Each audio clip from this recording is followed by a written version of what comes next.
Hello, welcome to another episode of Small Business Small Talk. I'm Dan, and joining me in studio is Sarah. How are you doing, Sarah? Good. How you doing, Dan? Doing all right. And then joining us remotely, we have Ian. Ian, how are you? Hey, I'm good. How are you guys? Good, good. So today we've got a really interesting topic here. We're going to be talking about 3 marketing mindsets for success. So we're going to cover a couple different things that small business owners should be thinking about as they're setting up their marketing and planning out marketing strategies. To get us started off, I think we can all agree that one of the most important pieces is getting found online. Sarah, like, what is that? What are some of those steps to get found online for small businesses? Yeah, I mean, one of the biggest thing is obviously going to be claiming your Google My Business profile, right? Or GBP, Google Business Profile. This is going to be central, especially when people are searching for you, right? We want to be shown in Google Maps. You want to come up when people are looking for a need it now service, or even people are doing their research for, some of those larger ticket things. Some of the longer business cycle or buy cycle. Absolutely. Absolutely. So you really just need to have that essential piece because that's really going to be your foundation to online marketing success. Absolutely. And with that, it's easy we say Google business profile, but it's not just Google when it comes to that. You have to manage not hundreds, but a lot of directories that Google's referencing to ensure that the information's correct, really, because their goal is to provide accurate information. So it's going to cross-check what it knows. So when you're checking your business profile, you need to make sure that you're accurate and consistent across all of the major ones for sure. Yeah, absolutely. And there's so many other listings, that are important, right, to ensure that accuracy, and then really optimizing those listings. So are you filling out all the most important information, right? Your hours, you have a website, are you having your photos, your logo, anything on there that you can make sure that you're showing activity to Google and keeping that profile up to date as well as those additional listings. For sure. Now, Ian, another one of those big pieces is websites. Can you talk a little bit about the importance of keeping your website up to date and what that maybe looks like? Yeah, I mean, especially for local businesses. I mean, it's kind of wild how many still don't have a website today. And, Right. part of that is because you can, in some cases, kind of skate by with, just having your Google business profile and optimizing your listings. But, there seems to be this split between like folks that have a website, but maybe it's 5 years old, and folks that don't. But even that first group, the ones that have like a 5-year-old website, what worked 5 years ago may not work today. It may look great, but have you looked at it on your phone and you're like, oh, it's like negative 3-point font. I have to like pinch and zoom to see every little thing. Right. You may realize that, oh, I changed my my logo and I don't have the number for my website guy anymore, and the logo's old here, but it's updated on my listings, it's updated on Facebook. So, a lot of what we work with small businesses to do is make sure that website is really, built right, built to today's standards, make sure it's easy to update, make sure that, we're available to help you update it. And also making sure that any information that's on that website is connecting back to your Google business profile, is connecting back to those listings so that, someone looks you up, finds your Google listing and then wants to know more about your business, and they go to your website. They're not going, wait a minute, how come the hours are different are they open today or not? So, yeah. Yeah.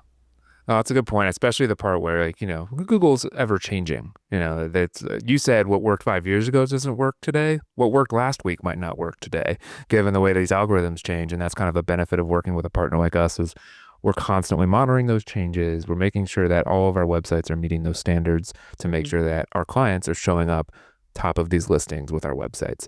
Another piece of listings that I think everyone knows and loves, maybe hates, reviews.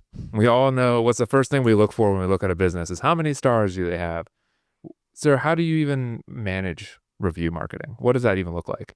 Yeah, I mean, I think the most important piece, I know business owners love them, they hate them, but they're necessary, right, in terms of reviews. And so building up that review profile is so important because it's great for customers searching your business, right? But it's also great for the search engines, right? When I'm searching best plumber, best dentist, anything like that online, those keywords will oftentimes show up in reviews left by your customers. So not only is it beneficial for potential customers, it's going to be beneficial for how Google is showing you online. It's one of the key ranking factors. Yeah. So managing that review strategy is so important. And, obviously also making sure that you're coming back to your customers. So the client's angry, it's all about how you respond. And making sure that you do respond in that instance, as well as when a customer is happy and thanking them for their business. I think I saw a stat that's like 80% of reviewers expect a response on their review within 48 hours. Quickly. Something like that. Yeah. It's kind of wild. And it's a good way. Response to reviews is a way to turn that 2-star review into actually a positive. Because Absolutely. a customer, a potential customer, consumer might look at that and see how you handled the situation. You could win someone over there. Yeah. I know. As a consumer, I'm guilty of it. I know you guys probably do it too, is filtering by worse reviews. You're looking to make a large investment, a large purchase. I'll filter by some of the negative reviews. You want to see what people are having problems with. Exactly. And so, but I think that's something that will, could turn the experience around. Is I'm seeing how the business owner is responding. And if you're arguing with a customer or your response is non-existent, how do I know that this wasn't resolved, right? So I think that's really important, especially when it comes to some of those, longer buying cycles. You're doing a ton of research versus, a need it now service. Of course, not always going to be, reading every single review if you're stuck on the side of the road and you need a tow truck, right? So, but, I think But that still influences where you get ranked. Exactly. And I think that's kind of going to dive into our next point too. Well, before we get into that, I do want to have Ian talk through a little bit of how do you even go about getting a review? You can't just wait for hope people come. No. I mean, it sounds simplistic, but I mean, you got to ask. And that doesn't necessarily, I know, right? And you got to ask Santa if you want the presents. No, it's like, that doesn't have to be a physical, actual, like, every time you shake hands with someone and a job is complete, you say like, oh, by the way, could you leave me a review? Which is fine. You can absolutely do that. But it's more so, even in that scenario, someone's going to forget, something's going to come up. Maybe you forget to tell them where to leave a review, whatever the case may be. In today's world, it's all about how do you keep in touch with that person that just did business with you. It's figuring out how can I send them that reminder the next day. So whether that's email, whether that's a text message, it's just figuring out, how to kind of keep that line of communication open even when the work is complete. Right. I know it's one of those things that sounds daunting, but you're already collecting customer data in a lot of circumstances. Yeah. When you have an automated system that will automatically send that out for you, it makes it infinitely easier. So finding that system, that partner to help you with that, I think is super important and super vital.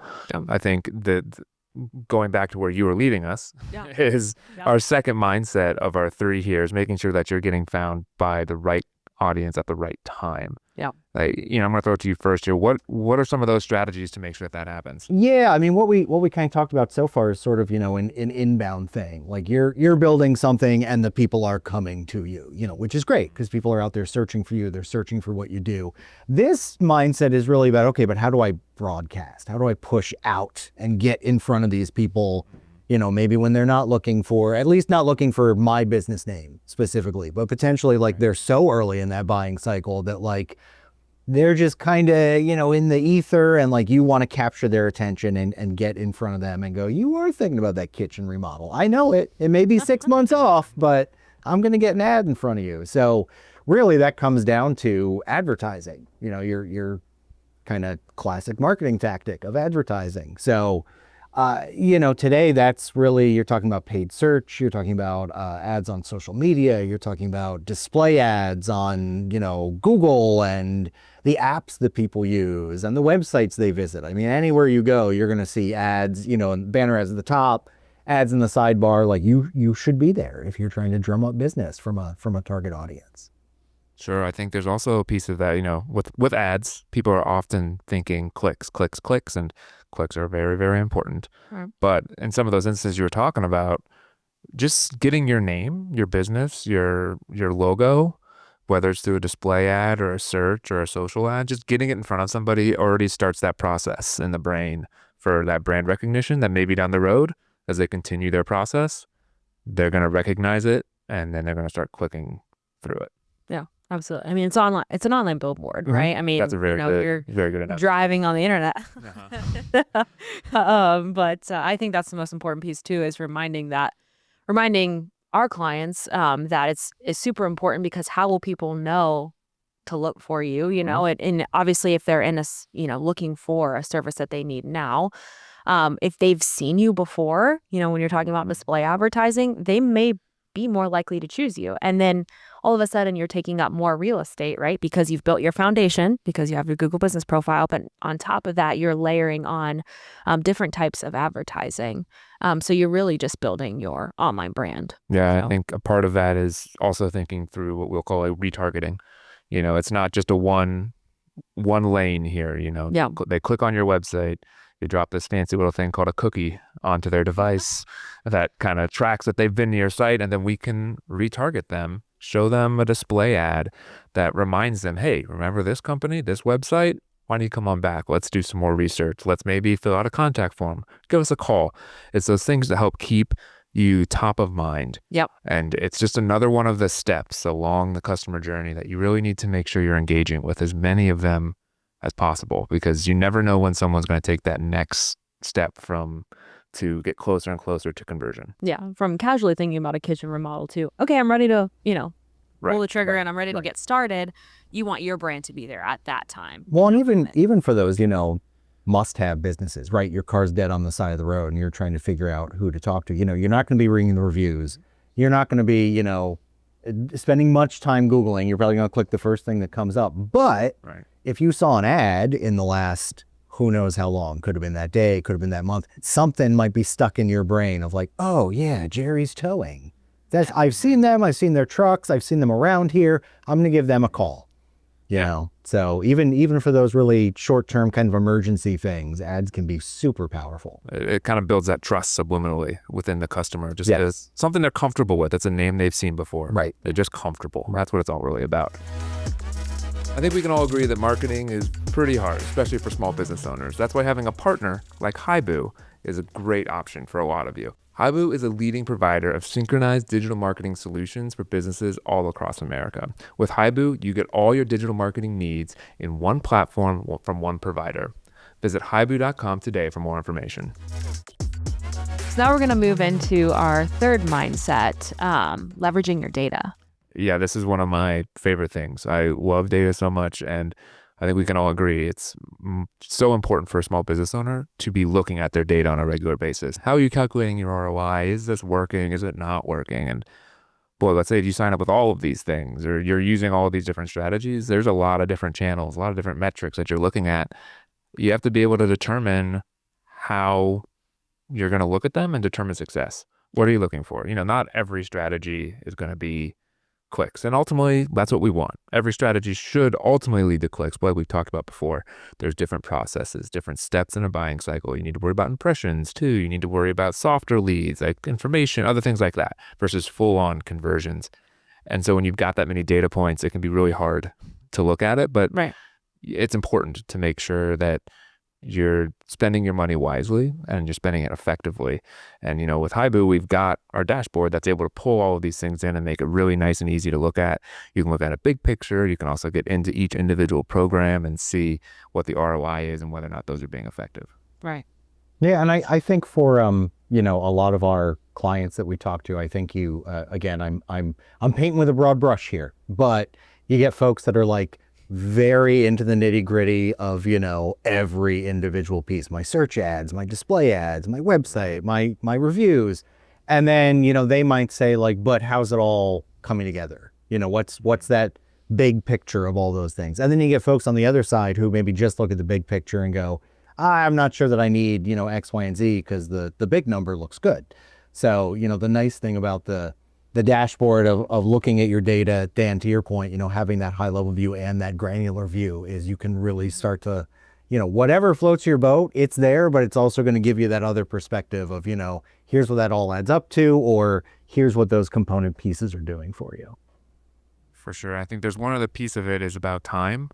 I think it's real easy to be impatient when you've invested the amount of money that someone invested in their business to run marketing. Talk a little bit about that, Sarah. Like when you've talked to a lot of clients, obviously. Right. Yeah. So what's that conversation sound like when you're saying, well, I got nothing this month? Like, how do you handle that? What's that actually mean versus it being just a number on a screen? Yeah, I mean, there's a lot of pieces that go into that when you're thinking about data, right? I mean, some of the easiest ones are seasonality. When did you start your marketing?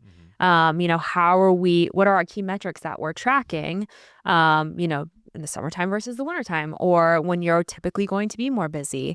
And then making sure that you have the right expectations, right? So when you're first getting started with a marketing strategy, again, I'm going to go back to our first topic almost, we're building a foundation. And if you haven't done any of those pieces yet, you're brand new to Google, essentially. Even if you've been in business, it's a family-run business. You've been in business since 1970 something, right? It's, if you don't have your foundation first, you're brand new to Google. And so it's going to take that time to really build that up.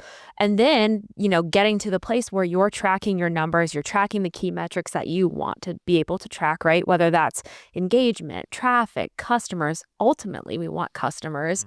But you have to understand that it's not a switch that you just flip and all of a sudden somebody's coming into your business, right? You might catch some of those customers, but it's really all about how you're building that robust strategy. And then as you start to build that data, you're using that data to kind of inform or, make changes or make adjustments to your strategy. So that's why data is so important, because you want to make sure you're getting in front of the right customer. And I know with our dashboard, you're going through and identifying, okay, was this a solid lead? Okay, this is great. This strategy is working well for me. Whatever the case that might be. So I think that's really important too, is you being able to use that data to drive what you're doing in your advertising efforts. For sure. And I think it's also looking at trends, not necessarily specific moments in time. Exactly. Because you may have a down day.